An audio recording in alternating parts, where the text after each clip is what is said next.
Good morning. I got this remote this morning during the morning's meditation. I look like I haven't brushed my hair or done my makeup. That is how this works, folks. I want to get the stuff out fresh while I can still remember it, so sometimes I don't look so great.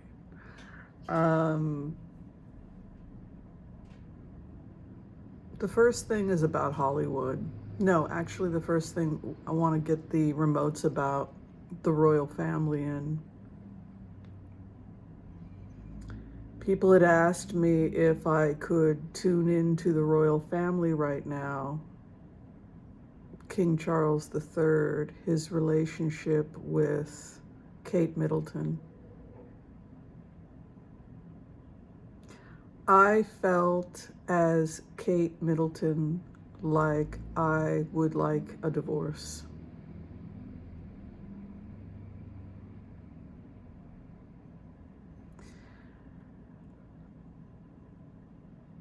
My loyalty to the firm is killing me. And that is not what we agreed to when we agreed to get married. It was not supposed to be like this. And so I feel like William bankrupted the firm.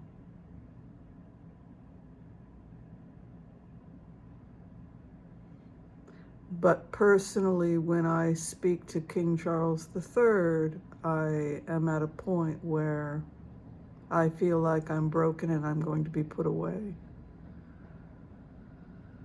So I am the broken woman who's no longer what she was, who served her purpose.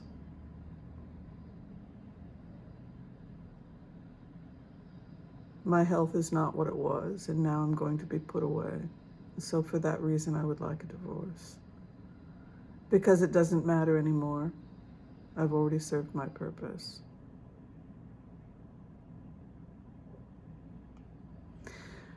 So the response I heard from King Charles III is, but shouldn't loyalty be worth something? Shouldn't a person's loyalty to the firm be worth something?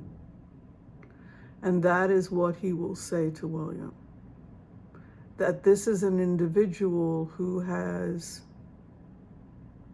shown unflinching loyalty. And she has been given no reward.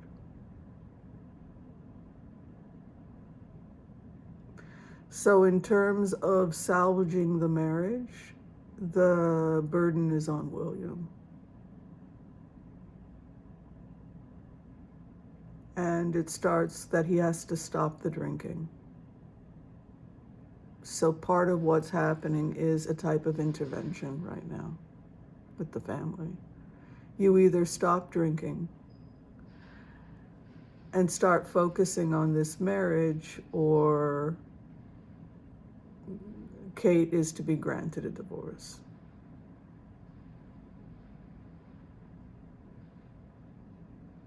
And you're in no shape to take the throne.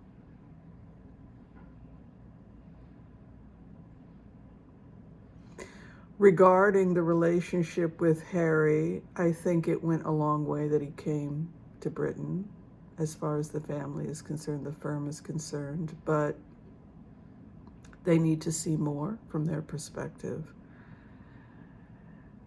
At the same time, William is being blamed for behaving badly. That she should have been given more leeway. So they're seeing it as a cultural issue, but it's not a cultural issue. They're not acknowledging the elephant in the room, which is that William is jealous of his brother's freedom and frivolousness and the fact that he feels imprisoned.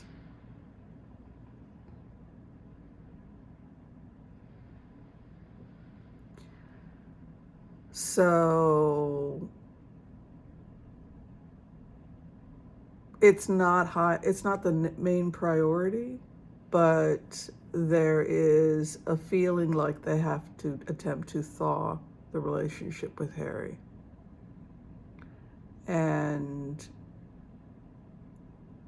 But the priority is William's sobriety at this point.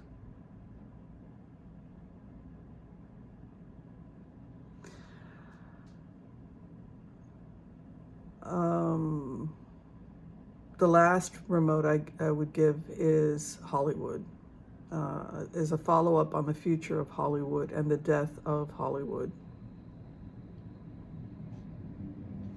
Hollywood did some great things. I mean, some of the movies like Gone with the Wind, which was produced during the Depression, The Wizard of Oz, these were amazing productions that people were suffering during the Depression horribly. And these films really gave people a magical place they could go to. And that's the wonder and the magic and the beauty of Hollywood. But the problem was when people became greedy, bad people got greedy and superficial, and the mega mansions showed up. And what Hollywood needs to understand if they're going to become relevant again is that this looks grotesque and cruel in the eyes of most Americans right now who are living in their cars because their Social Security doesn't cover even basic rent on a studio. So that type of opulence for an actor, when hardworking, decent people, some of whom are veterans, people who've served the country, and then they see this superficial life of people worried about their looks,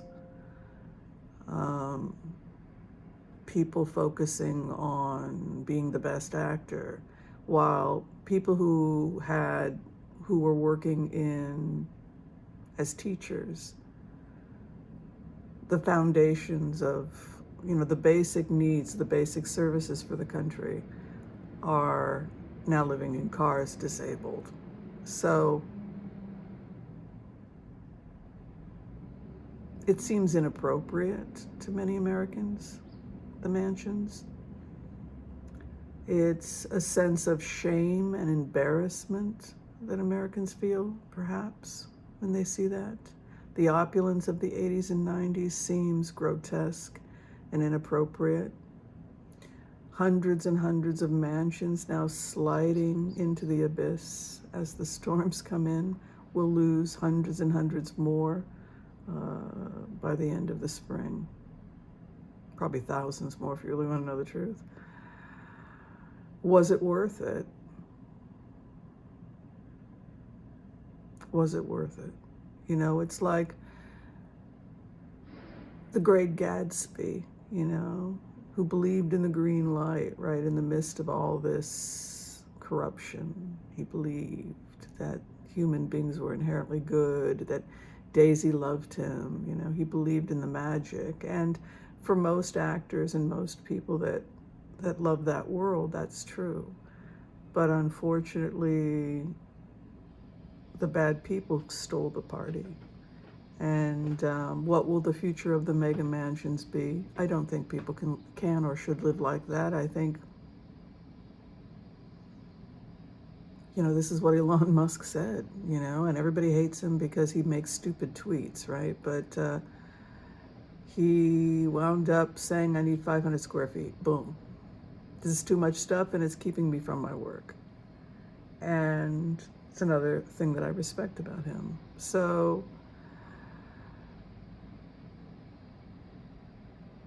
it's just not appropriate. Even the richest man in the world doesn't live like that. I mean, come on, people. It's like, what are you trying to, how insecure do you have to be to live like that? And shove it in the faces of so many good people who have so little, like the broken people in LA that are living on the streets. How many square miles of homeless do you have? And you're living like up in the Hollywood Hill? Well, now you're losing it all, aren't you? So you could be homeless. Could be you next, right? because we're all in this together. We're all in this together. And the person on the hill whose mansion is sliding down is often just as big a drug addict and just as mentally ill as the guy that's on the street. He's just better at peddling his stuff, or maybe he's living off someone else's talent, or maybe he himself has talent, or maybe he got lucky, or maybe he got born into the right family that's willing to tolerate him. I don't know. But now is the time of compassion and grace. Now is the time of compassion and grace and forgiveness, because the mansions are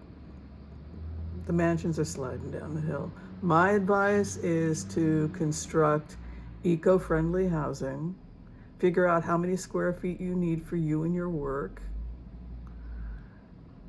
Most people don't need more than 1,000 for themselves in their office, but knock yourself out.